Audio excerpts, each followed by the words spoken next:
गुरु का अपमान कर दिया। गुरु नाराज हो गए और उस देवलोक को छोड़कर चले गए। कहते हैं ना, राख है गुरु जो कोप विधाता, और गुरु विरोध को नई जगह त्राता। एक बार को भगवान क्रोध करें तो गुरु बचा लेते हैं, लेकिन जब गुरु क्रोध करते हैं तो स्वयं भगवान भी नहीं बचा सकते। इसलिए भगवान से भी ऊंचा दर्जा दिया है गुरु को। गुरु का अपमान नहीं करना चाहिए। यही अपराध किया इंद्र ने। अब तो शुक्राचार्य को पता चला, तो शुक्राचार्य ने अपने शिष्य बलि से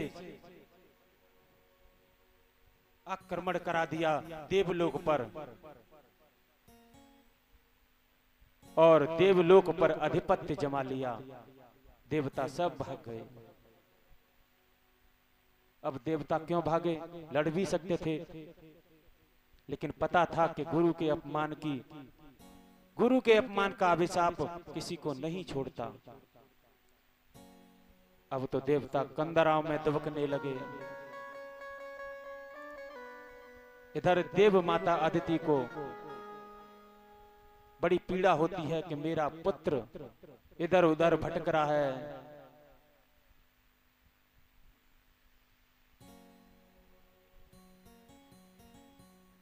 तो वह भगवान से प्रार्थना करती है,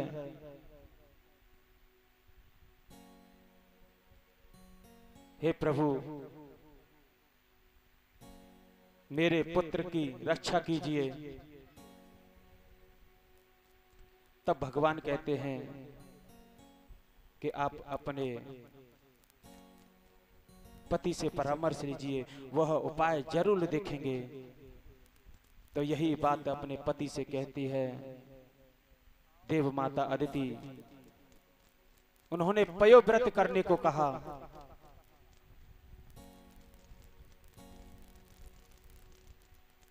तो उन्होंने पयोव्रत किया, उस व्रत का नियम से पालन किया। उसके बाद अदिति के गर्भ से वामन भगवान अवतार लेते हैं। बोलो वामन भगवान की जय। वामन भगवान, वामन अंगुली के हैं।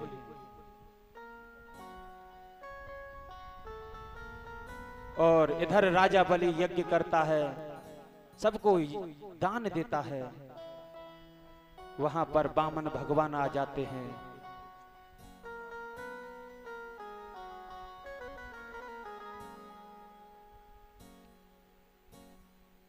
वामन भगवान कहते हैं राजन, मुझे भी भिक्षा चाहिए।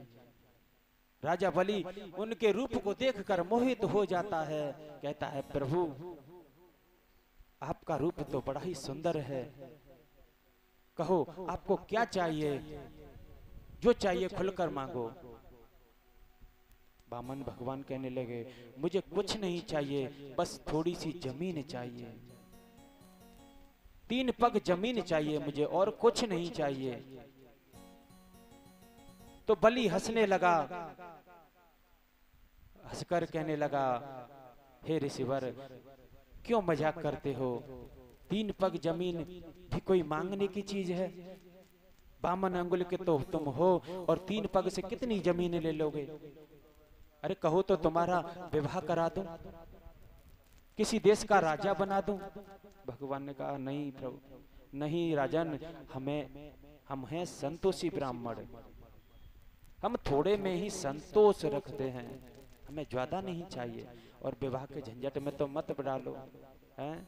विवाह करने वालों की हालत हमने देखी है, हैं? विवाह करने के बाद जो हालत होती है वो हमें हालत नहीं करानी। किसी ने कहा कि पत्नी के फटकारने से तुलसी बाबा तुलसीदास हो गए थे। हमने कहा जाओ, अगर पत्नी के फटकारने से हर इंसान तुलसीदास बन जाता, अगर पत्नी के फटकारने से तुलसीदास बन जाए तो हैं? फिर तो घर घर में तुलसीदास होते। बताओ, हैं? ये तो सद्भाव किसी बिरले के अंदर झांकते हैं।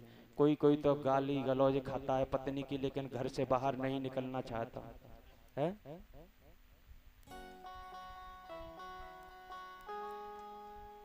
तो बामन भगवान ने कहा मुझे शादी नहीं करनी, बस इतना कर दे कि तू मुझे 3 पग जमीन दे दे।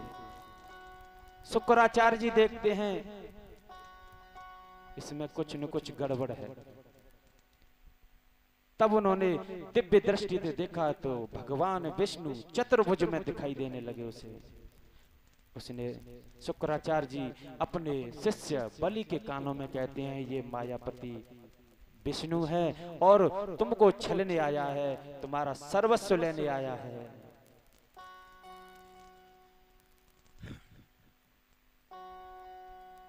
बलि कहता है मैं आज धन्य हो गया, जो संसार का पालनहार और आज मुझसे मांग रहा है, इससे बड़ा भाग्यशाली कौन होगा।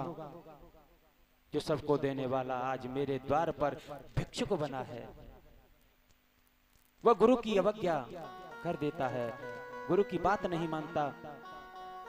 और सत्य बात है, सत्य धर्म कार्य करने में की बात नहीं माननी चाहिए। तो शुक्राचार्य जी क्या करते हैं कि सूक्ष्म रूप बना करके उस टोटी में बैठ जाते हैं जिसमें से जल निकलता है, संकल्प लिया जाता है।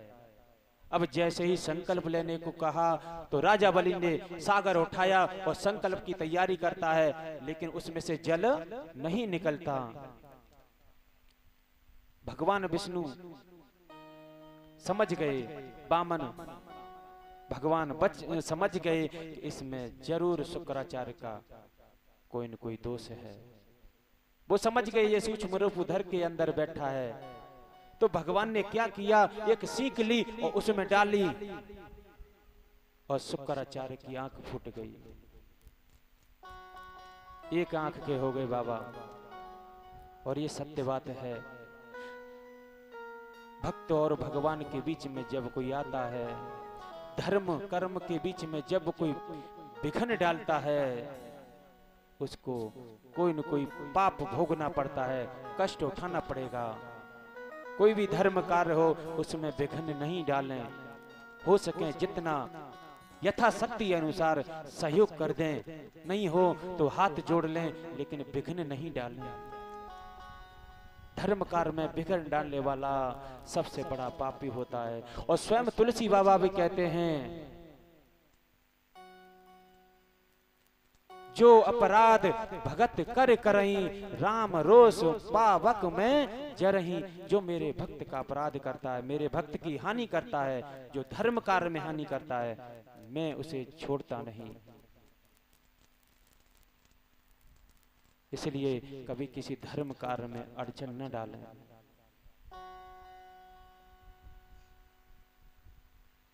इधर शुक्राचार्य बाहर निकलते हैं और उसे श्राप दे देते हैं बलि को कि जा,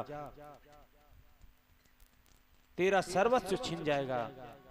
भगवान हंसते हैं, वो तो छिनने वाला ही है?